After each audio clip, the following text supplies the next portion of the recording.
Live हो गया। अस्सलाम वालेकुम, अस्सलाम वालेकुम अहबाब, ज़ैबनीसा ज़ेबी आपसे मुखातिब हूँ। और ये आज मैं अपने एक नए प्रोग्राम के साथ आप लोगों के साथ हाजिर हूँ, आप लोगों की खिदमत पे हाजिर हूँ। और ये प्रोग्राम मैं कर रही हूँ दबिस्तानी इल्म व अदब, ब्रिटिश पाकिस्तानी वुमेन्स सोसाइटी बरतानिया के ताउन से, और जिसकी मुंतज़िम आला जो हैं और बानी जो हैं वो हैं शबाना करीम। तो उनकी पेज पर और उनके चैनल पर ये मैं प्रोग्राम कर रही हूँ। और मेरे जैसे कि आपको इल्म है कि इसका उन्वान दबिस्तानी इल्म अदब, तो इसमें हमारे जितने भी मौज़ूआत आएंगे उन पर हम इल्मी मौज़ूआत भी होंगे, इल्म के हवाले से भी, आगाही के हवाले से भी और अदब के हवाले से भी मौज़ूआत हमारे आएंगे। और ये जो है आज मेरा जो मौजू है उमर खयाम की रुबाइयात और उनके पाकिस्तान के शौरा पर असरात। अच्छा, याद रखिएगा कि मैं जो हूँ आज रुबाई के बारे में डिटेल में बात नहीं करूंगी कि रुबाई क्या है, रुबाई की तारीख क्या है, इर्तका क्या है, रुबाई जो है लिखी किस तरह जाती है, रुबाई की टेक्निक क्या है, ये इन सब चीज़ों पर मैं तफसील से आज बात नहीं करूंगी। ये मेरा बिल्कुल अलग मौजू है जिसके रुबाई के मौजू पर मैं अलग से एक लेक्चर या अलग से बातचीत आप लोगों से करूंगी और उसमें आपको डिटेल हर बात बताऊंगी जो रुबाई के हवाले से। लेकिन आज चूंकि मेरा मौजू है कि उमर खयाम की रुबाइयात, ठीक है, उमर खयाम की रुबाइयात और उनके पाकिस्तानी शौरा पर असरात। तो इस मौजू पर आज मैं बात कर रही हूँ कि उमर खयाम की रुबाइयात और उनके पाकिस्तानी शौरा पर असरात। तो बात यह है कि जब हम रुबाई की बात करते हैं तो मैं मुख्तसरन आपको बता दूं कि रुबाई जो है, रुबा अरबी में चार को कहते हैं। रुबा का मतलब है चार। इस निस्बत से रुबाई भी चार मिसरों वाली मुख्तसर साँचे की एक नज्म है। और इब्तिदा में रुबाई को कई नामों से पुकारा जाता था, दो बैती भी कह दिया करते थे, और ये खुश आहंग औजान की वजह से इसको तराने के नाम से भी ये पुकारी गई। लेकिन हैत के एतबार से ये तराना तो हरगिज नहीं है। इसे जुफ्ती, चार मिसरी, चौबाला, चौपाई और चौमिसरी भी कहा गया था इब्तिदाई दिनों में। और ये नाम कबूल आम नहीं हुए, सॉरी माजरत, अच्छा जी, ये नाम पता नहीं आवाज आप लोगों को पूरी आ रही है, मुझे बता दीजिएगा क्योंकि मैंने यहाँ हाथ लगाया कि ऐसा ना हो वॉइस इसकी कम हो गई हो। तो ये कैमरा नीचे की तरफ थोड़ा सा जा रहा था, मैं इससे थोड़ा परेशान हो रही हूँ। एक सेकेंड जरा सा, ये चार्जर मैंने ये, हाँ जी, चार्जर अड़ा था, असल में चार्जर यहाँ लगा हुआ है जी, ठीक है। तो बात यह है कि रुबाई का मैंने आपको बताया कि इसके कई नाम इब्तिदा में थे, लेकिन चूंकि वो कबूल आम नहीं हुए तो वो नाम जो है वो नहीं रखे गए। यूं तो किता और रुबाई दोनों में चार चार मिसरे होते हैं, जबकि किता शायरी की तमाम बहूर में लिखा जा सकता है, लेकिन रुबाई के लिए 24 औज़ान मखसूस कर दिए गए हैं और ये सिर्फ बहरे हिज्ज में ही लिखी जाती है और ये गैर मरदब भी लिखी जाती है। और इसकी इकसाम वगैरह के बारे में भी हम बाद में बात करेंगे, आज नहीं बात करूंगी मैं, क्योंकि रुबाई का वो मेरा मौजू बिल्कुल अलग है और उस हवाले से हमने अगर बात की तो वो बहुत तवालत अख्तियार कर जाएगी। तो मैं आज बात करती हूँ, अगर इसको मुख्तसर लूँ तो मुझे बहुत ही मुख्तसरन तो इसको कहना पड़ेगा कि मुझे ख्याल है फिर सिर्फ हमें उमर खयाम से ही चलना चाहिए, चूँकि मौजू आज हमारा उमर खयाम का ही है और इसके बाद जो है हम बाकी बात करेंगे। तो रुबाई गो शौरा की अगर बात की जाए तो आलमी शोहरत याफ्ता ईरानी शायर उमर खयाम का नाम सरे फहरिस्त आता है रुबाई गो शौरा में, ठीक है, रुबाई कहने वाले शौरा में। उनका असल नाम गयासुद्दीन अबुल फतेह उमर था। खयाम उनका तखल्लुस था। वालिद का नाम इब्राहिम था। वल्दियत का सही इल्म नहीं, लेकिन कयास किया जाता है कि 1017 ईस्वी या 1018 में ईरान के शहर निशापुर में पैदा हुए थे। उमर खयाम की बात कर रही हूँ मैं, याद रखिएगा। और अक्सर लोग कहते हैं कि आपका आबाई पेशा खेमा दोजी था, इसी निस्बत से आपने अपने लिए तखल्लुस भी खयाम मुंतखब किया।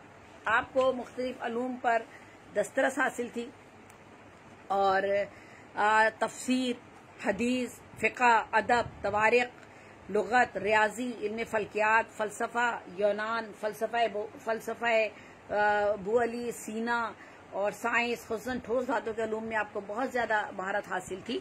और अरबी में भी आपने कलाम कहा जो काफ़ी तो ज़ाया हो गया, शायद कुछ थोड़ा बहुत मौजूद हो तो मौजूद हो। फारसी में रुबाइयात आपने इतनी शदोमत के साथ कही कि वही आपकी वजह शोहरत बन गई। और रुबाई कहना, जैसा कि मैं बता दूंगा आपको कि रुबाई कहना इतना मुश्किल फन है कि उसके बारे में जोश साहब एक बार कह चुके हैं कि ये वो मुश्किल फन है कि जब तक ये बड़े बड़े इसकी जो इस सिन्फ की जो पकड़ है या गिरफ्त जो है बहूर पर, वो हमारे बड़े बड़े शौरा की गिरफ्त से निकल जाती है। और जब तक इंसान अपनी जिंदगी के 40-45 वर्ष न पलट ले, यानी 40-45 साल उम्र इंसान की ना हो जाए, रुबाई कहना उसके लिए आसान नहीं होता, नहीं कह पाता जब तक इतना तजर्बा उसका शायरी में ना हो जाए। तो इतनी मुश्किल ये रुबाई कहना सिर्फ इतना मुश्किल काम था, लेकिन उस अहद में उमर खयाम ने रुबाइयात की वजह से शोहरत पाई। तो उमर खयाम का नाम जब हम बात करते हैं तो उमर खयाम की हवाले से मैंने आपको बताया कि उमर खयाम ने कितने अलूम पर उनको दस्तरस हासिल थी, इस कदर अलूम पर उनको दस्तरस हासिल थी। और उन्होंने जब रुबाइयात कही तो रुबाइयात में अपना एक अलग बुलंद मकाम और मर्तबा पाया। और आज तक जब भी उमर खयाम का नाम लिया, रुबाई का नाम लिया जाएगा तो उमर खयाम और रुबाइयात एक साथ लाजिम और मलजूम है एक दूसरे के। तो फारसी में उन्होंने बेअंदाजा रुबाइयात कही और वही उनकी वजह शोहरत बनी। खयाम ने तकरीबन 10 कुतुब, 30 रिसाले तसनीफ किए। और मौर्रिखीन कहते हैं कि आपकी औलाद में एक और मशहूर शायर जो थे वो सौफौर बिन मोहम्मद निशापुर में गुजरे हैं। आपके हम असर रुबाई को शौरा में अबू सईद, अबुल खैर और शेख अंसारी ने रुबाइयात में नाम कमाया। यानी आपके अहद में रुबाइयात तो इससे पहले भी लिखी जा रही थी, आपके अहद में जो रुबाइयात लिखी गई उन रुबाइयात के में जो आपके दौर में लोग गुजरे उनके नाम ये भी थे। जबकि ताहिर उरिया हमदानी ने भी रुबाइयात कही, लेकिन उनकी 2 बैतों का वजन मफाइलुन मफाइलुन फऊलन था। ठीक है, यानी इस मैंने आपको बताया कि रुबाई को शुरू में 2 बैती भी कहा जाता था।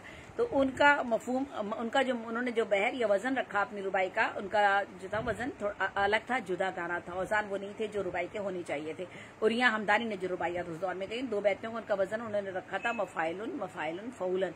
जबकि मैंने आपको बता दिया कि रुबाई जो है 24 औजान है, उसके 24 औजान में रुबाइयात जो है वो कही जाती है। इसके बारे में अलग से पूरा मजमून अलग से एक बात करूंगी और उस पर बताऊंगी कि रुबाइयात कैसे कही जाती हैं, उसके औजान क्या हैं और क्या क्या चीजें, उन पर हम अलग से बात करेंगे। तो ये रुबाइयात जो है अल्लामा इकबाल और दीगर शौरा ने भी जो है कहीं कहीं उनकी पैरवी की है और जो दुरुस्त उसकी फार्मूला है उस पर भी रुबाइयात हमारे बड़े बड़े शौरा ने कही हैं। ये इख्तिसास तो सिर्फ उमर खयाम को ये हासिल है कि उन्होंने रुबाई के 24 औजान में ही लिखा। यानी लोग तजर्बात करते हैं, जब कोई सिन्फ आती है तो लोग तजर्बात करते हैं और तजर्बात में थोड़ा बहुत आगे पीछे होता है उनके औजान। जैसे हाइको जब यहाँ पर आई तो लोगों ने हाइको मुख्तलिफ फॉर्म में लिखनी शुरू की और उसको अपनी उन्होंने कहा ये हाइको है, हालांकि वो हाइको नहीं थी, हाइको के लिए तो एक अलग फार्मूला है। इसी तरह से रुबाई का भी एक मखसूस फार्मूला था, इन्हें 24 औजान जो थे उनमें लिखी जाती थी। तो सिर्फ ये उमर खयाम ही थे, यूं तो और लोगों ने भी रुबाइयात लिखनी शुरू की और लिखी, लेकिन सिर्फ उमर खयाम थे जिन्होंने 24 औजान को मद्देनजर रखा और उन्हीं औजान में ये रुबाइयात कहकर अपना एक नाम पाया। और रुबाइयात को दुनिया भर में, दुनिया उर्दू अदब क्या बल्कि दुनिया अदब में उन्होंने रुबाई को एक अहम मकाम और मर्तबा अता किया। निजामुल मुल्क तूसी आपके फारसी जबान के उस्ताद थे, निशापुर यूनिवर्सिटी जो थी वहां पर दरस तदरीस से मुंसलिक थे। आपने उमर खयाम की बहुत रहनुमाई की, बहुत ज्यादा हौसला अफजाई की और उनके हर मस्बत इकदाम और ईरानी अदब और फारसी के फरोग के काम जद्दोजहद के लिए जब भी उन्होंने कोई कदम उठाया तो उन्होंने अमली तौर पर उनका बहुत साथ दिया। आपकी रुबाइयात में खुसूसी शगफ की वजह यह थी कि मौलाना रूमी का दौर जो उनसे कबल था, यानी क्या वजह थी कि उमर खयाम ने रुबाई को क्यों चुना। यानी वो कुछ और भी कह सकते थे, किसी और सिम्त की तरफ भी जा सकते थे, लेकिन उमर खयाम ने इंतखाब किया कि मैं रुबाइयात ही कहूंगा।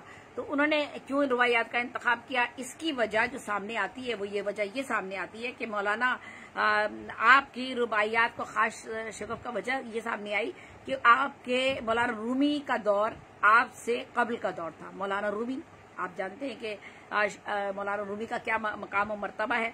तो मौलाना रूमी का जो आपसे कबल का दौर था वो अरूज पे था। मौलाना रूमी बहुत मशहूर शायर थे, फिर इमाम गजाली और दीगर मशाहिर भी उस जमाने में मौजूद थे। उनकी मौजूदगी में उमर खयाम कोई ऐसा मुनफरिद काम करना चाहते थे जो उनके वतन और कौम के लिए यादगार साबित हो सके। तो बहुत से शौरा ये काम ऐसे काम करते हैं, शौरा भी करते हैं, उदामा भी ऐसे काम करते हैं कि कोई राह अपनी अलग से चुनते हैं और देखते हैं कि सभी लोग अगर एक राह पर चल रहे हैं तो थोड़ा सा मुंतखब अपना रास्ता चुनकर कोई ना कोई काम करते हैं। और अदब में भी खास तौर पे हमारे बेशुमार लोगों ने इस तरह के काम किए हैं। जैसे कि मैं खुद कहती हूँ कि वो मैं हवाओं के मुखालिफ चली ज़ेबी, लेकिन मेरी किस्मत है कि रास्ता वही सीधा निकला।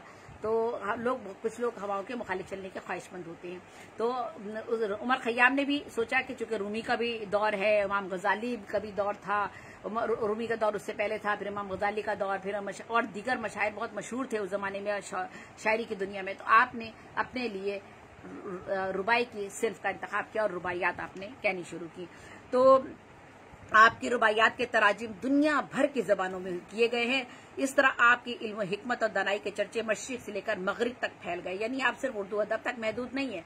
आपका नाम न सिर्फ मशरिक में बल्कि मगरिब में भी आपका नाम उसी तरह से लिया जाता है। और एडवर्ड और जेरल्ड ने भी खयाम के कलाम के अंग्रेजी में तर्जुमे किए हैं और इस सिन्फ को दुनिया भर के मगरबी हलकों में मुतारिफ करवाया है। आपकी हिकमत और दानिशवराना गुफ्तगू के सबब हकीम के नाम से आप पहचाने जाते थे। तो ये हिकमत यानी हिकमत और काबिलियत, ये इस वजह से आपको हकीम का भी लक़ब आपको दिया गया। आपने अपनी एक रुबाई में लिखा था कि मेरे मरने के बाद मेरी कब्र के इर्द गिर्द गुलबाब के फूल महकेंगे। एक मरतबा आपने लिखा अपनी एक रुबाई में कि मेरे मरने के बाद मेरी कब्र के इर्द गिर्द गुलाब के फूल महकेंगे। और देखिएगा कि ये बात किस तरह से दुरुस्त हुई कि आपकी वफात के बाद ईरान का एक मशहूर कब्रस्तान तीरा, जो निशापुर के मशरकी खंडरात के दरमियान में है, उसमें आपका मदफन बना। तो वहां एक गुलाब का बाग लगा दिया गया। जब वो गुलाब का बाग लगा दिया गया तो जो 50-60 साल तक गुलाब के फूलों की खुशबू से उस कब्रस्तान को मुअत्तर करता रहा। तो देखिए, वैसे तो उमर खयाम ने कहा था कि मेरे मरने के बाद जो है मेरी कब्र के इर्द गिर्द गुलाब के फूल महकेंगे। तो उन्होंने इसको अगर इख्तियारतन अगर कहा तो भी आप देख लीजिए, सचमुच उनके जो कब्रस्तान था उसमें गुलाब का फूल 50-60 बरसों तक गुलाब का जो गुलिस्ता था वहां पर महकता रहा। और जो गुलाब के पौधे लगाए गए उन्होंने चारों तरफ उसकी खुशबू बखेरी उस कब्रस्तान में।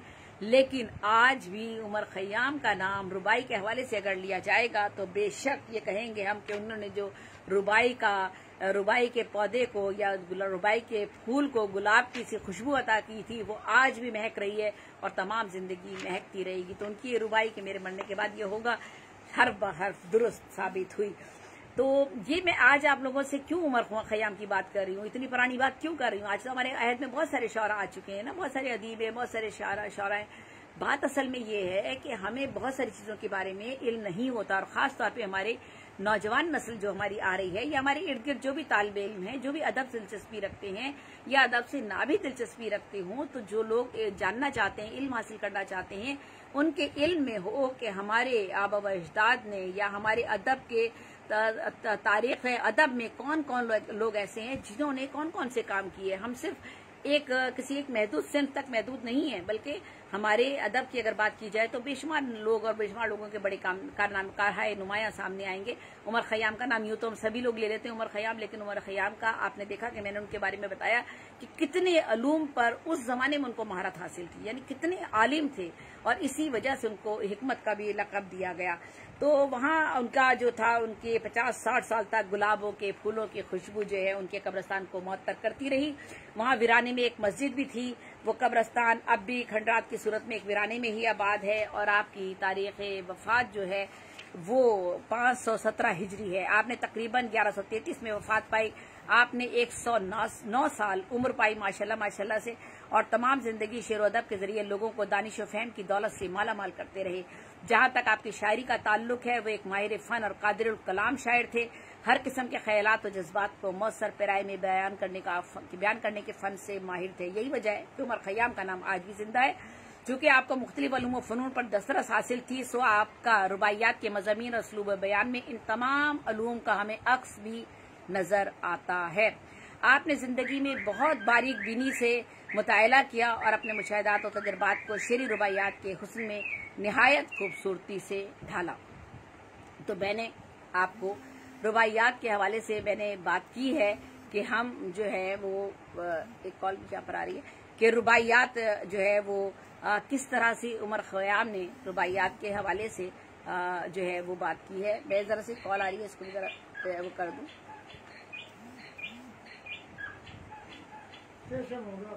जी, तो हाँ, मैं उमर खयाम के हवाले से भी बात करी हूँ। अभी हम चलेंगे कि हमारे पाकिस्तानी शौरा पर इन रुबाइयात के क्या असरात हुए पाकिस्तानी शौरा को, और वो भी मैं चंद शौरा को लूंगी, वरना ये मकाला, अगर इस मकाले की मैं बात करूँ तो ये बहुत तवील तर हो जाएगा और इसको जो है हम अगले हिस्से में अगर बयान करें तो थोड़ी सी मुश्किल हो जाएगी।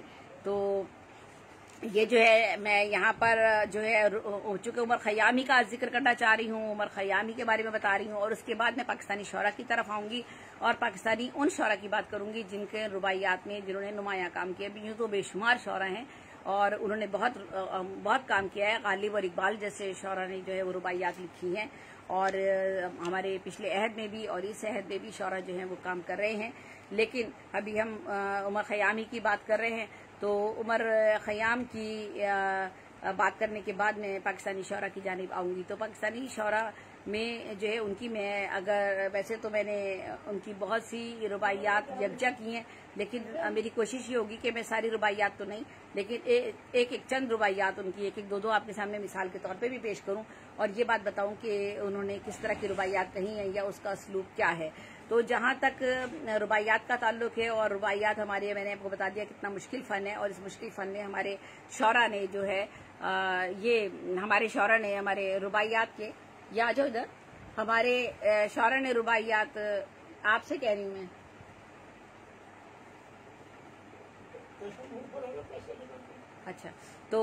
अच्छा थोड़ी देर में मैं बात करती हूँ। असल में जब हमारा कोई प्रोग्राम चल रहा होता है तो घर की मसरूफियात तो वही रहती हैं जो होती हैं, और घर में सभी कुछ चलता रहता है। तो चलें, खैर कोई बात नहीं।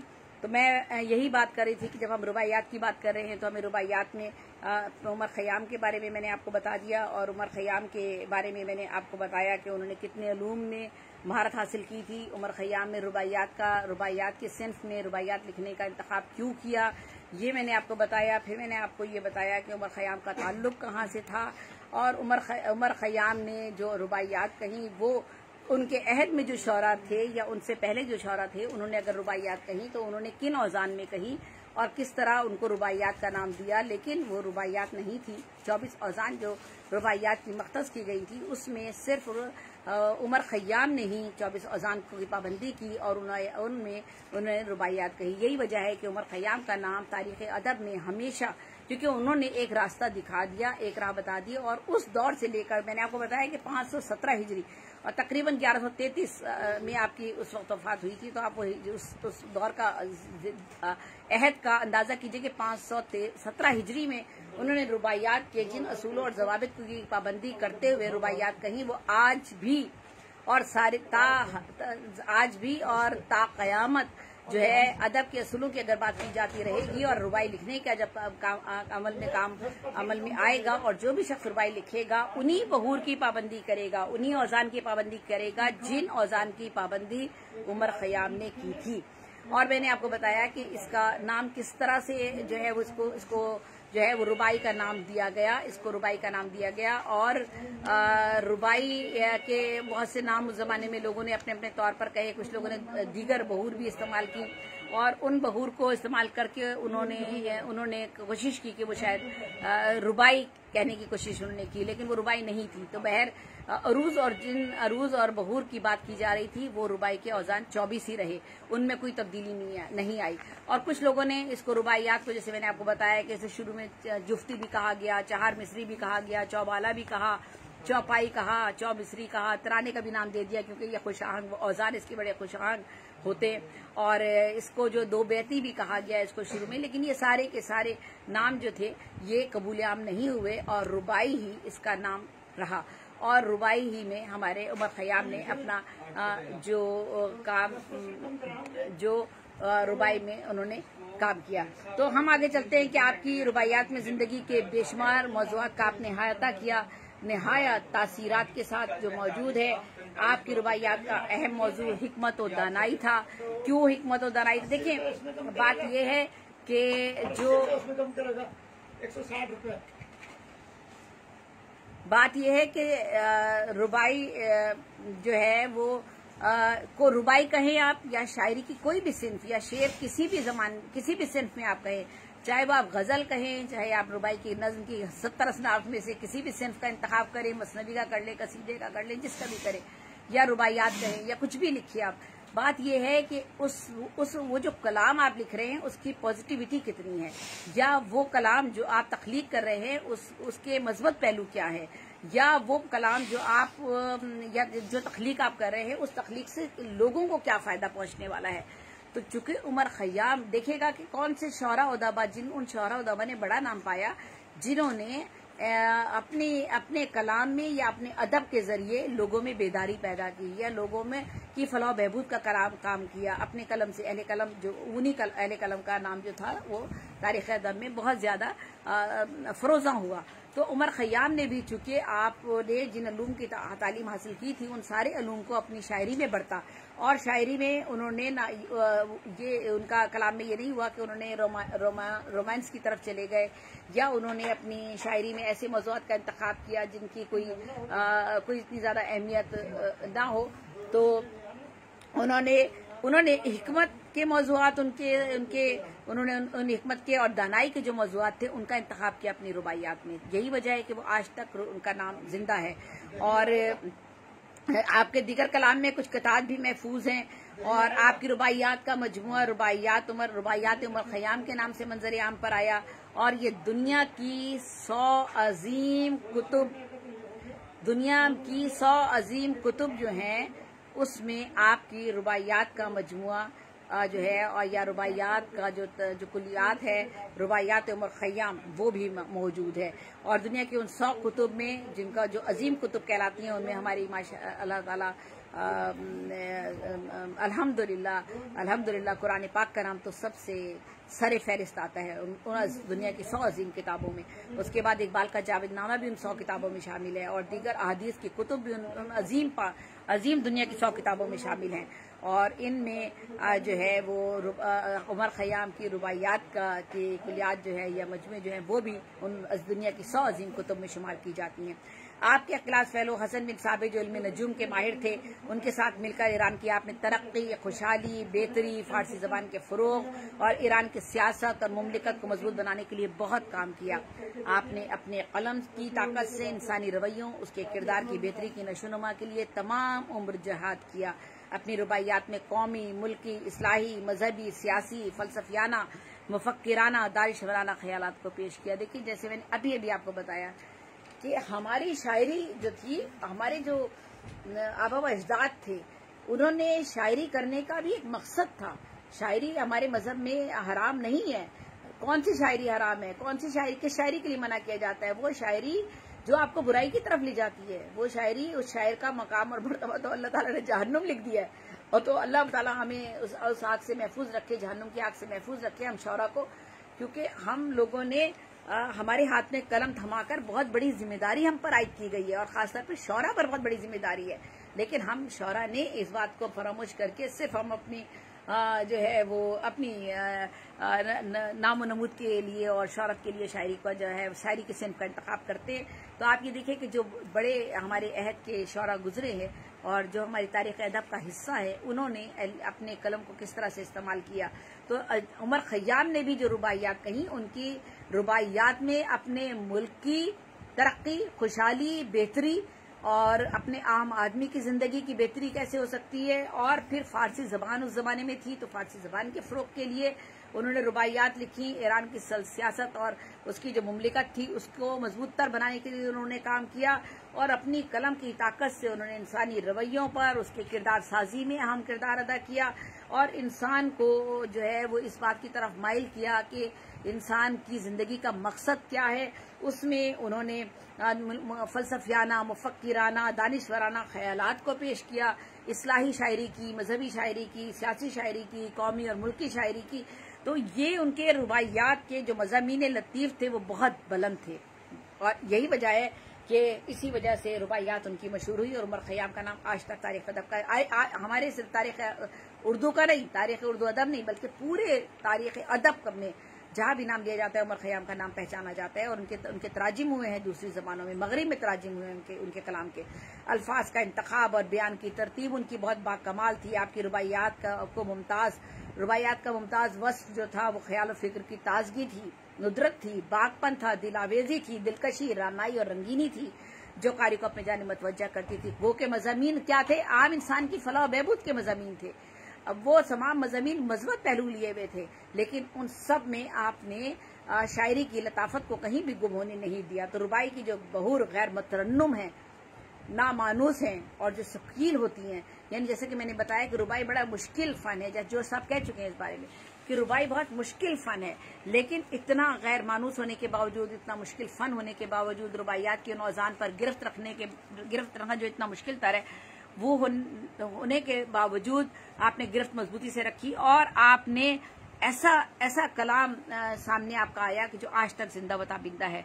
और कोई पुख्ताकार, हम जहद, जूदगो इस फन में ताक होनमक शायर आज तक वो पैदा नहीं कर सका जो जिस उमर खयाम ने रुबाइयात को जो मर्तबा और मकाम अता किया है। रुबाइयात कहने वाले बहुत से शौरा गुजरे हैं और आज भी कह रहे हैं और कहते रहेंगे इंशाअल्लाह। रुबाइयात का फन कभी नहीं खत्म होगा, इसलिए कि उमर खयाम ने रुबाइयात के फन को उरूज तक पहुंचाया था। ये तमाम खूबियां उमर खयाम के कलाम में मौजूद थी, जिनकी वजह से इनकी रुबाइयात को आलमी सतह पर निखार, वसअत और उसको इस्तेकाम मिला रुबाई की सिन्फ को। उमर खयाम की एक रुबाई जिसका तर्जुमा जो है सबा अकबर आबादी ने किया है, मैं आपको सुनाती हूँ, चूंकि उनकी रुबाइयात जो है वो फारसी में है, तो यहाँ मैं उर्दू में आपको उसका तर्जुमा सुनाती हूँ। ए दिल जो हर एक चीज है आनी जानी, ये मैं आपको उमर खयाम की रुबाइयात का तर्जुमा सुना रही हूँ। ये तर्जुमा इस रुबाई का किया है सबा अकबर आबादी ने। वो कहते हैं, उमर खयाम की रुबाई का तर्जुमा करते हुए कहते हैं कि ए दिल जो हर एक चीज है आनी जानी, है रंज में इतनी तुझे क्यों हैरानी, हंस हंस के उठा रंजो अलम शाकिर रह, बदल नहीं जाता है खत्ते पेशानी। ठीक है, सादकैन ने भी उमर खयाम की रुबाइयात के तराजिम किए हैं और सादकैन कहते हैं, जैसा कि हूँ ऐसा कोई मुल्हिद होता, मस्जूदे खुदा होता मैं साजिद होता, गर अजर में जन्नत का ना होता चक्कर, मैं एक शराबी नहीं जाहिद होता। ये सादकैन, चूंकि आपको सादकैन के बारे में मालूम ही है कि उन्हें मैं कहूँ कि खुमारियात के हवाले से वो पहचाने जाते हैं, खुमार और खुमारियात के हवाले से। तो उन्होंने अपनी जब इस रुबाई का तर्जुमा खयाम के किया है तो उन्होंने उसी रंग में अपने किया है। और करता हूँ कभी गौर मेरे पर्दे में, करता हूँ कभी गौर मेरे पर्दे में, किसके हैं ये सब तौर मेरे पर्दे में, मुझसे जो कुछ के हो रहा है सरजद, करता है कोई और मेरे पर्दे में। और लो वादिये इल्हाम में आ पहुंचा है, लो मुमलिकते जाम में आ पहुंचा है, मानी भी इसी शौक का जलवा करते, अब कूचा ये खयाम में आ पहुंचा है। मानी ईरानी के मारूफ मुसव्विर थे और उनकी किताब थी अर्जंग, उसी का ये मरक़ा है। और मैं खयाम की एक और रुबाई का तर्जुमा यहाँ पेश करना चाहूंगी। मैं जब तक रहा मेरा दिल इल्म से महरूम न रहा, मैं जब तक रहा मेरा दिल इल्म से महरूम न रहा, बहुत थोड़े भेद रह गए थे जो अभी समझने थे, लेकिन आखिरकार मालूम हुआ कि हम तो कुछ भी नहीं समझे। हमेशा हर पढ़ा लिखा आदमी, हर आलिम, हर मुफक्किर, हर दानिश्वर यही कहता है कि मैंने अभी तक कुछ काम नहीं किया और मैं अभी तक कुछ नहीं जानता। और जो ये कहता है मैं बहुत कुछ जान गया, वो समझ लिया उसने कुछ नहीं जाना। तो यही एक सबक है बहुत बड़ा कि उमर खयाम ने, उनकी एक रुबाई का तर्जुमा है जिसमें वो कहते हैं कि मैंने अभी तक, आखिर मुझे मालूम हुआ कि मैंने कुछ नहीं जाना, मैं कुछ नहीं समझा अभी तक। तो ये उनके जो है वो उन्होंने उमर खयाम की रुबाइयात के जो हवाले हैं उसका मैंने बताया। तो मैं शहनशाह रुबाई उमर खयाम की अकीदत में मैंने भी एक रुबाई पेश की और मैं कहती हूँ कि हर एक नजर में थे वो शायर आला, कद शायरी में उनका है बेशक बाला, दुनियाए सुखन में वो रहेंगे जिंदा, कहते हैं उन्हें माहे सुखन का हाला।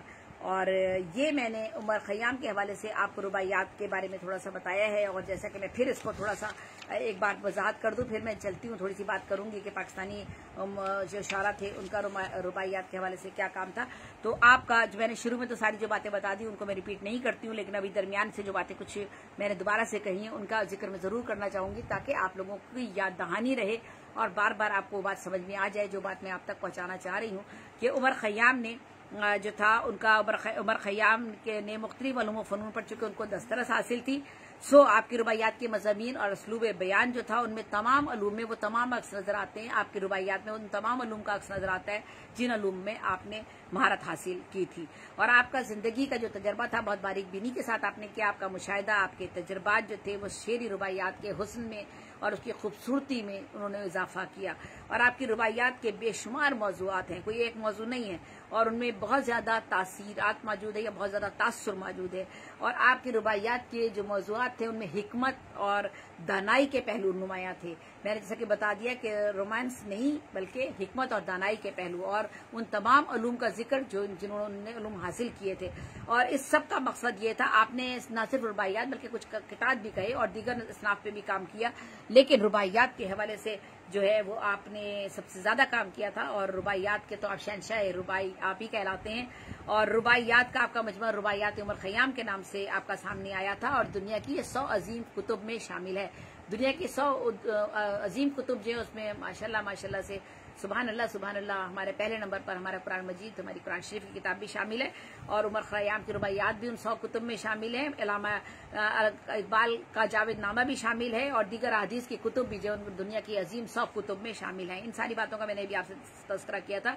आपके एक क्लास फेलो से जिसका मैंने जिक्र किया था कि वो हसन बिन साबित है जो इल्म नजूम के माहिर थे, उनके साथ मिलकर आपने ईरान की आपने जो अपना कलाम लिखा और जो आपने अमली तौर पर भी आपने काम किया, वो क्या काम किया कि ईरान, चूंकि ईरान आपका वतन था, वहीं आप रहते थे, तो आपने उसकी तरक्की, खुशहाली, बेहतरी, अच्छाई और आम आदमी की भलाई, उसकी किरदार साजी के लिए आपने काम किया और अपनी रुबाइयात में भी इन्हीं मज़ामीन को बढ़ता ताकि आम आदमी जो है वो इस्लाह ले सके और उसकी बेहतरी के लिए कोई काम किया जा सके। तो ये आपने और आपने ईरान चूंकि उस मुमलिकत में रिहाइश पजीर थे, तो उसकी मुमलिकत और सियासत को मजबूत तर बनाने के लिए भी आपने अपने कलम से और अपनी तख्लीकात से अहम काम लिया।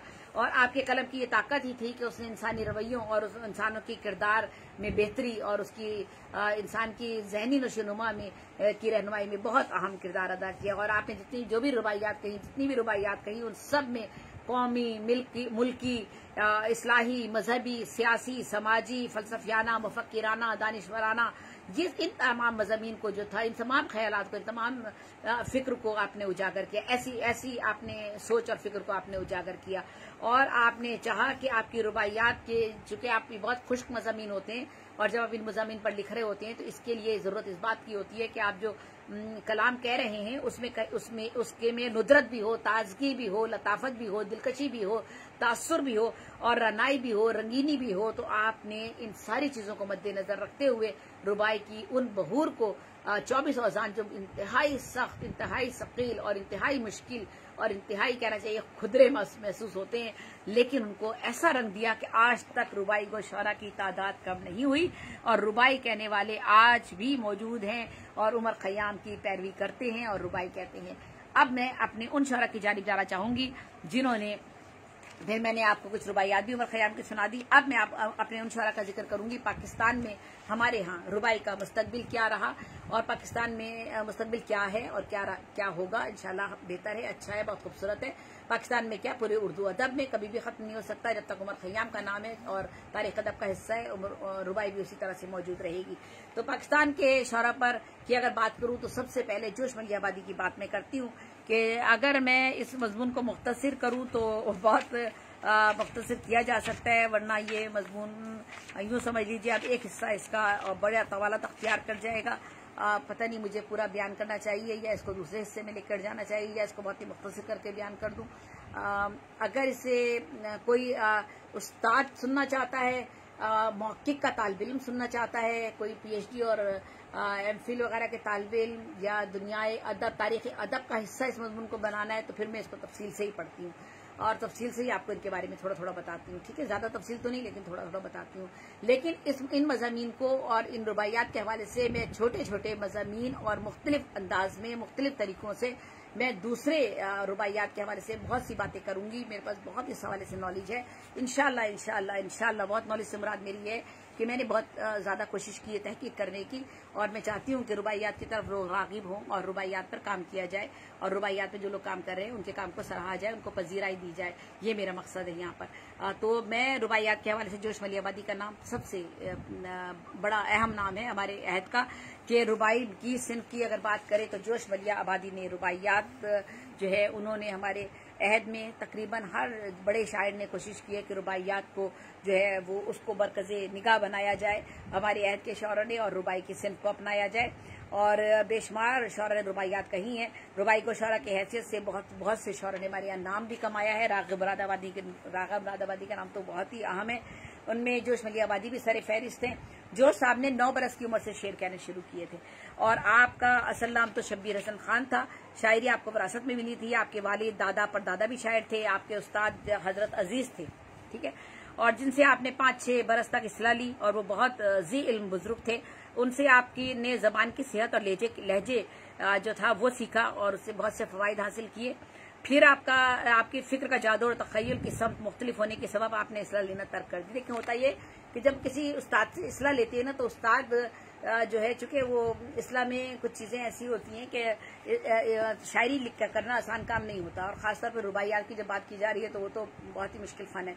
तो उसमें ये होता है कि जब आप किसी उस्ताद से इस्लाह लेते हैं तो आपका तखय्युल और फिक्र जो है उस उस्ताद जब वो उसे उन अरूज में लाने की कोशिश करता है तो आपका फिक्र और तखय्युल कहीं ना कहीं किल हो जाता है, खत्म हो जाता है, या मफकूद हो जाता है, या कुछ कम हो जाता है। जो बात आप कहना चाह रहे होते हैं वो मफहूम नहीं निकल पाता। तो जोश मलिया आबादी ने भी शुरू में तो बहुत अरसे तक इस्लाह ली, लेकिन उसके बाद फिर उन्होंने इस्लाह लेने तर्क कर दी, और फिर उन्होंने अपने ही तौर पर, चूंकि अल्लाह ताला ने उनको सलाहियत दी हुई थी, खुदादात सलाहियत होती है, खुद शायद पैदा होता है, पैदा बनाया नहीं जाता, तो उन्होंने फिर अपना कलाम जो है खुद ब खुद कहना शुरू कर दिया था। तो जो साहब कहते थे कि इस्लाह से अशार का लफ्जी रंग और रंगो रोगन तो खूब उभर आता है।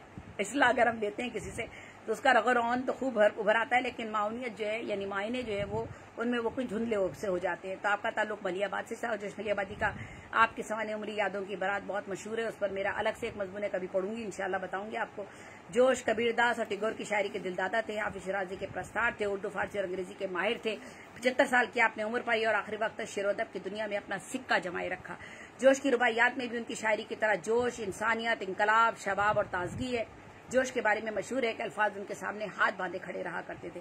जोश साहब की जो रुबाइयात नजूमो जवाहिर के नाम से छपी है वो 600 से ज्यादा है। 600 रुबाइयात उनकी उनकी रुबाइयात का मजमूआ छपा था, नजूमो जवाहिर उसमें मौजूद है। वो कहते हैं कि बेमाईगी नियाजो अफलासे गुदास, नादारी उश्वो तही दस्ती नाज, कोताह निगाहों को बताऊं क्यों कर, क्या हादसा अजीम है उम्रे दराज। क्या फलसफा है, क्या बयानिया है, क्या तखय्युल है, क्या फिक्र है, क्या सोच है, क्या फसाहत और बलागत है। फसाहत और बलागत भी अल्लाह ताला किसी किसी को देता है। हर शायर जो है वह फसाहत और बलागत में कलाम नहीं कहता, कहीं कहीं तो इस्तेमाल कर लेता है। तो उनकी रुबाइयात में लतीफ नादिर तशबीहात है, इस्तियारात है, तराकीब है, का सहार है, कारी को जो अपनी गिरफ्त में ले लेता है। आपके अशार में निहायत बलागत है, दिल आवेजी है, और वारदात कल्बी के साथ साथ दर्द इंसानियत है, दिलसोजी है, दर्दमंदी है, मफलूक हाल तबके का दर्द है।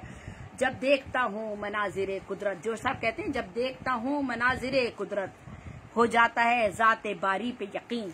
जब देखता हूँ तिफरका इंसानों में दिल पूछने लगता है खुदा है कि नहीं।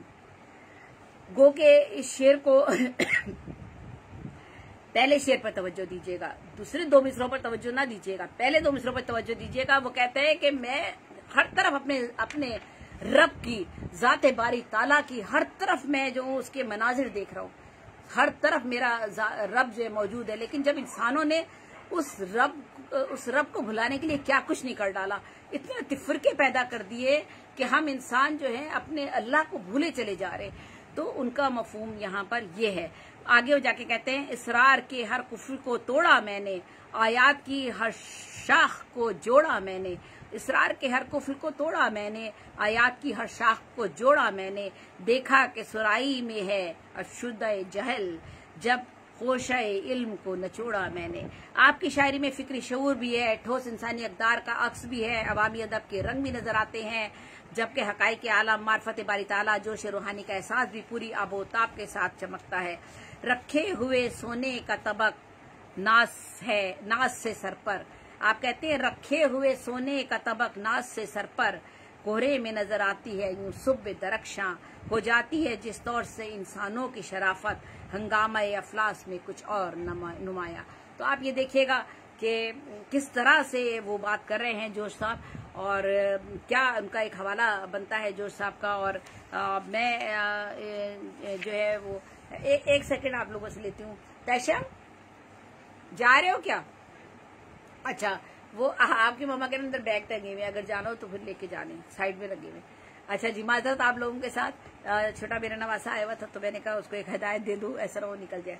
तो वो लड़कपन से भला के जो थे, शोला खू थे, शान शौकत, गैज़ गज़ब, जाहो जलाल और रूज पे था। जोश साहब की बात कर रही हूं मैं। लेकिन वक्त के साथ साथ मुसलसल तफक्कुर, ततब्बुर, मोहब्बत और हालात की स्तमज़रीफियों ने उनके मिजाज और कल्बी माहियत में खासी तब्दीली पैदा कर दी थी।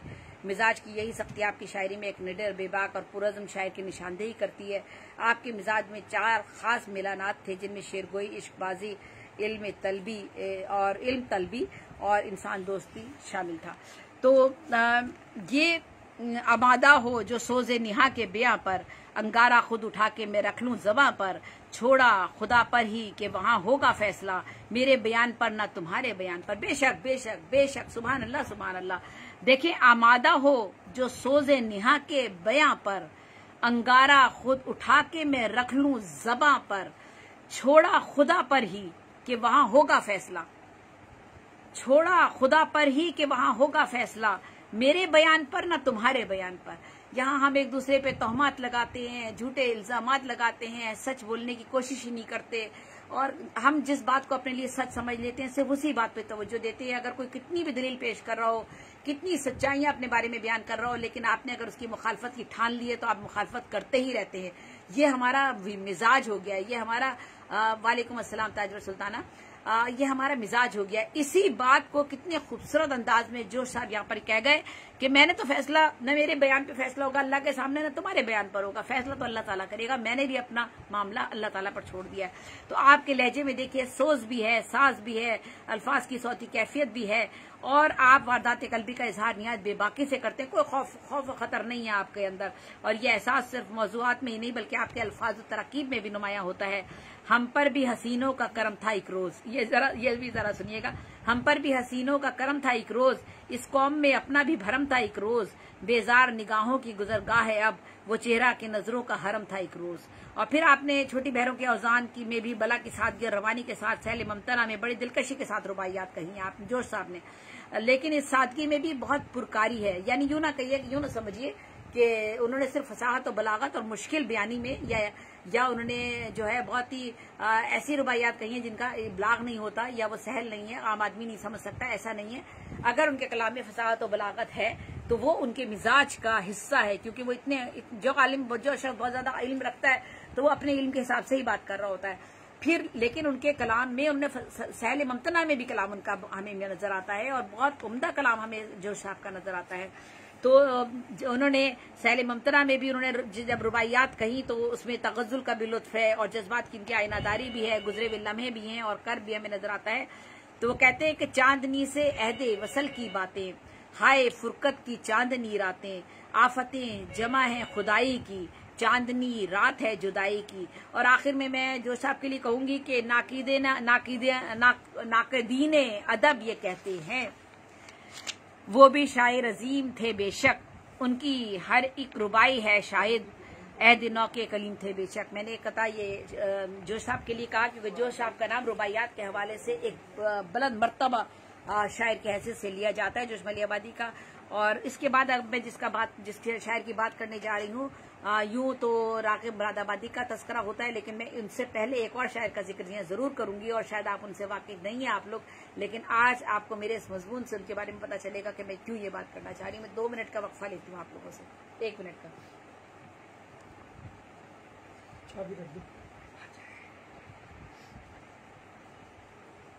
यहाँ पर स्टॉप नहीं हो सकता है मोबाइल हाँ।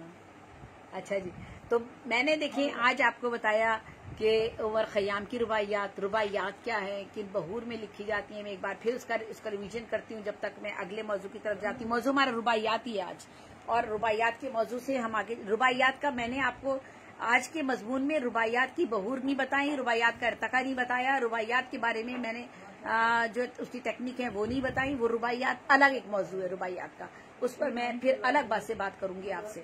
लेकिन आज जो मेरा मौजू है मैंने सिर्फ उसी मौजू तक अपने महदूद हूँ, वरना होता यह है कि हमारे जो आमतौर पे लोग जो है वो इधर उधर की बात करते हैं। मैंने कोशिश की है कि मैं आज उसी मौजू पर हूँ जो मेरा मौजू है, और जो इस मौजू का जो दीगर पहलू सामने आएंगे उन सारे पहलुओं पर मैं बाद में बात करूंगी। तो अब मैं करती हूँ अगले मौजू पर। इसी मौजू पे जो मेरा दूसरा है कि पाकिस्तान के शायरों पर उमर खयाम की रुबाइयात के क्या क्या असरात हुए।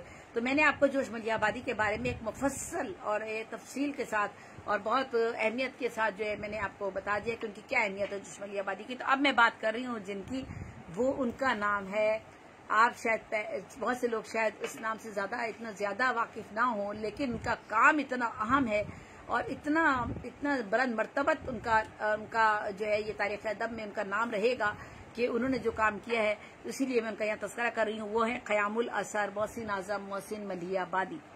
क़यामुल असर उन्हें कहा जाता है, यानी उमर खयाम ने जो रुबाइयात कही, उसके बाद अगर रुबाइयात कहने वालों में किसी शख्स का नाम आएगा तो वो मोहसिन आज़म मोहसिन मलियाबादी का नाम आएगा।